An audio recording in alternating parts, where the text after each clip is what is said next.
BJP. നേതാവ് Shone George CMRL കമ്പനിക്കെതിരെ അപകീർത്തികരമായ പ്രസ്താവനകൾ നടത്തുന്നത് പൂർണ്ണമായും തടഞ്ഞ് എറണാകുളം സബ് കോടതി.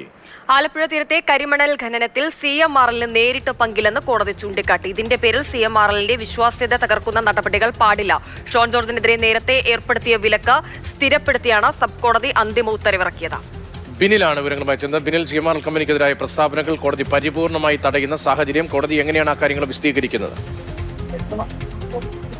രതീഷ്, CMRL നൽകിയ ഹർജിയിലാണ് ഇപ്പോൾ പ്രധാനപ്പെട്ട ഉത്തരവ് എറണാകുളം സബ് കോടതിയിൽ നിന്ന് വന്നിരിക്കുന്നത്. നേരത്തെ ഇതിലൊരു ഇടക്കാല ഉത്തരവാണ് കോടതി ഇറക്കിയിരുന്നത്. ആ സമയത്ത് ഷോൺ ജോർജിനെ കേട്ടിരുന്നില്ല. CMRL ഹാജരാക്കിയ വിവരങ്ങൾ വെച്ചുകൊണ്ടായിരുന്നു കോടതിയുടെ നടപടി.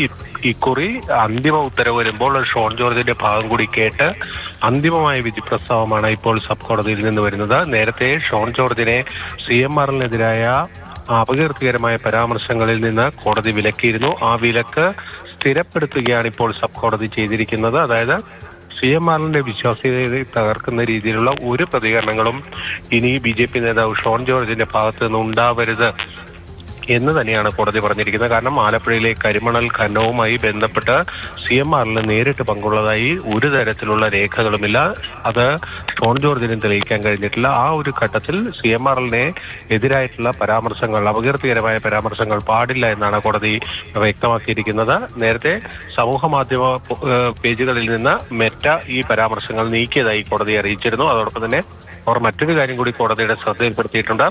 ഷോൺ ജോർജ് നടത്തിയിരിക്കുന്ന വ്യക്തിപരമായ പരാമർശങ്ങൾ അത് അദ്ദേഹത്തിന്റെ വ്യക്തിപരമായ പോസ്റ്റുകളാണ്. അത് ഡിലീറ്റ് ചെയ്യേണ്ടത് ഷോൺ ജോർജ് തന്നെയാണെന്നും കോടതിയിൽ മെറ്റ അറിയിച്ചിട്ടുണ്ട്.